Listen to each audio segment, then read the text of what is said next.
All right, so we start off with special right triangles. Now here we have the hypotenuse. We have to take the hypotenuse divided by the square root of 2 to get a leg. We have to rationalize that, so it becomes 4 square roots of 2 over 2, and then we can simplify 4 and 2. So 2 square root of 2, and both legs are congruent, so both legs equal that. On our 30, 60, 90, we have the long legs. We would divide it by the square root of 3 to get the y, to get the short leg. So we're going to get 5 for the y, and then double that to get your long leg. Here we've got to do a little bit of trig. So you want to make sure you got a graphing calculator, or a calculator, and it has to be in degree mode. It looks like we have a tangent problem because here we're looking for x, which is the opposite. And we know 5, which is the adjacent, so that's tangent of 50.1 degrees is equal to your opposite over your adjacent. You can think of this as over 1 if you'd like. 1 times x is x equals 5 times tangent of 50.1. So type that in the calculator. And it says round to the nearest tenth, so that would round to 6.0. It was like 5.9799, etc. Okay, here we have to do an inverse trig. We have the adjacent leg and we have the hypotenuse, so it's a cosine problem. Cosine of theta is equal to our adjacent over our hypotenuse. We need to get theta isolated, so we have to do inverse cosine.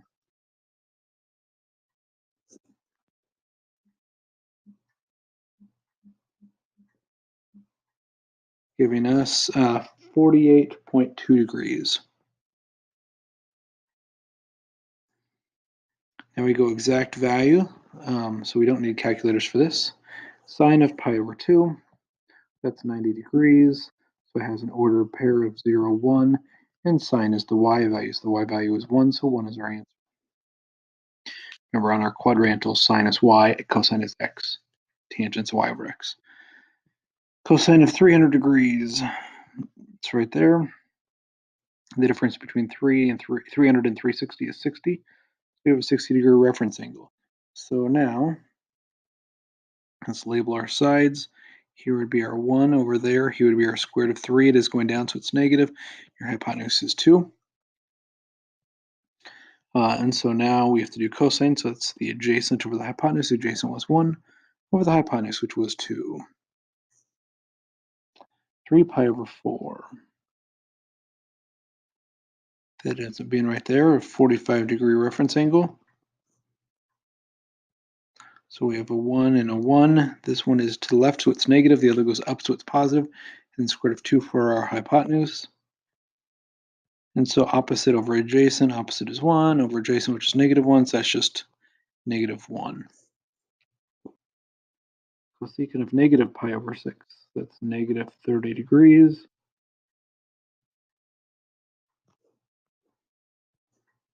So we get 1, it is negative because it's going down, square root of 3 and 2.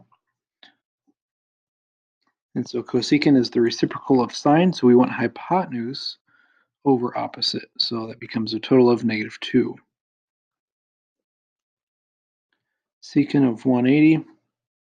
180 is right here with an order pair of negative 1, 0. Secant is the reciprocal of cosine. Cosine is your x, so cosine is the negative 1. And so we want the reciprocal of negative 1. The reciprocal of negative 1, so negative 1 over negative 1 over 1 reciprocates to 1 over negative 1, so it's a total of just negative 1. Cotangent of 60.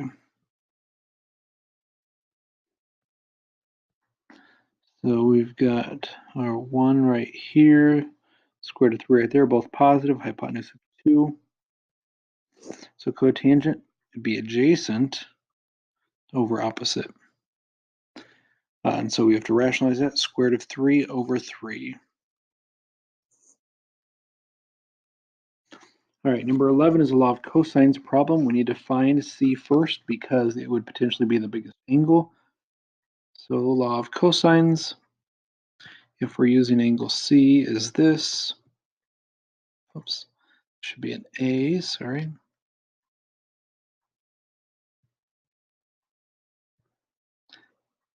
It's cosine of C. Okay, so let's plug in what we know. So angle C is there, so side C is over here. Angle A is there, so side A is 15. Here's B then, 13.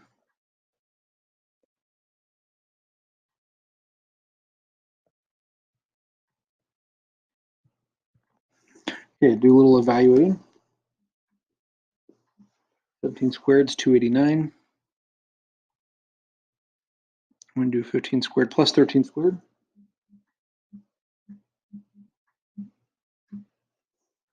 It's 394.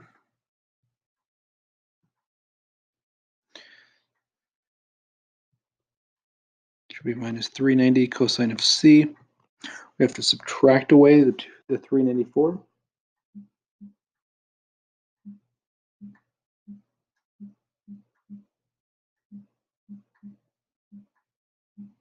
So sorry, we get negative 105.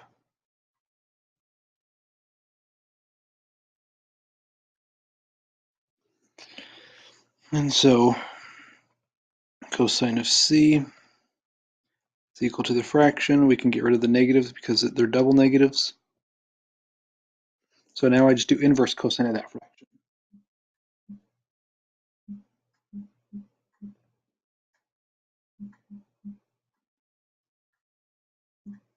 So I get 74.4 degrees.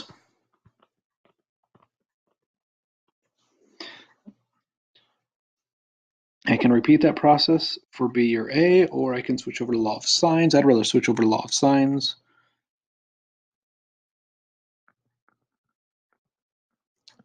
So C over side C, which was 17.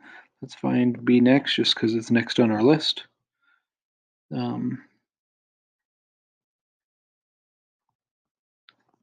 So when we cross multiply, 17 sine of B is equal to 13 sine of 74.4 degrees. We're going to divide by 17.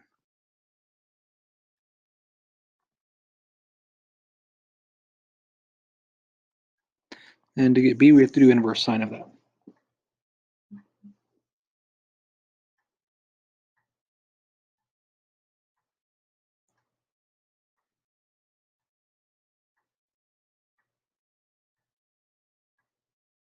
So we get about 47.4 degrees.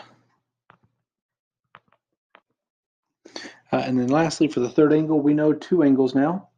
So just subtract them both from 180. Since all the angles have to add to 180, so we get 58.2 degrees. Okay. On to number 12, I notice right away I have two angles. So let's just, I don't care the order, I'm just going to go ahead and subtract those two away from 180 to find the third angle. So 39 degrees is angle C.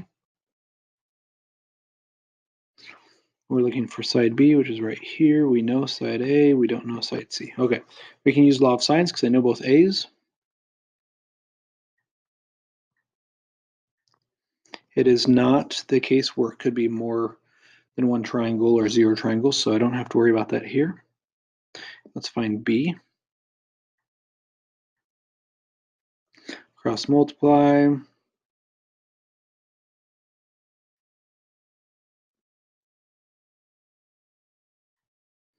And so then to solve, we'll divide by sine of 73. And we'll plug it in the calculator.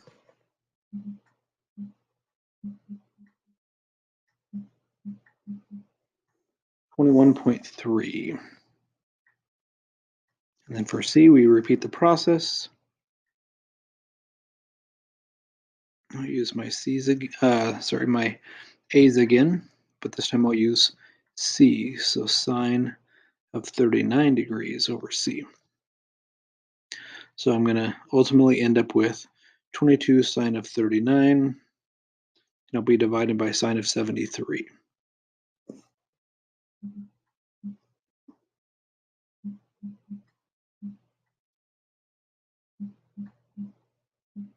Giving me about 14.5. All right, amplitude of number 13 is 2, period is 2 pi. We do shift left pi. We do not have our vertical shift.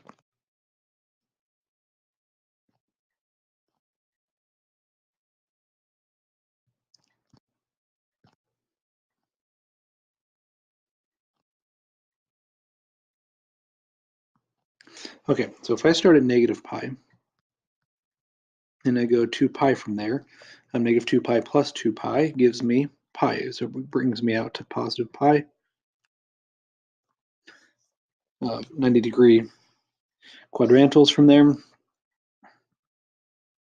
Here's 2, negative 2, and sine starts at the midline, and then it will go up to the max, then back to the midline, down to the min, and back to the midline.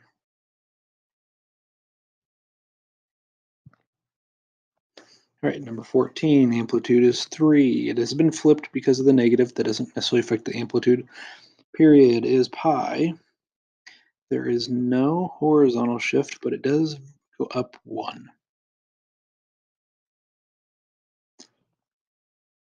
So my midline is here at 1, and our amplitude is 3, so it's going to go up to 4. And if we go down 3, that puts us at negative 2.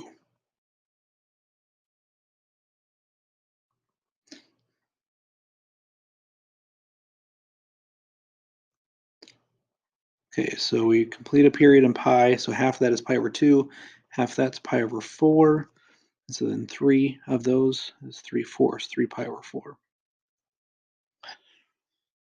It is negative, it's cosine. Would start at the max, but because it's flipped, we start at the minimum. The next quadrantal gets us to the midline, then up to the maximum, back to the midline, and then back to the minimum.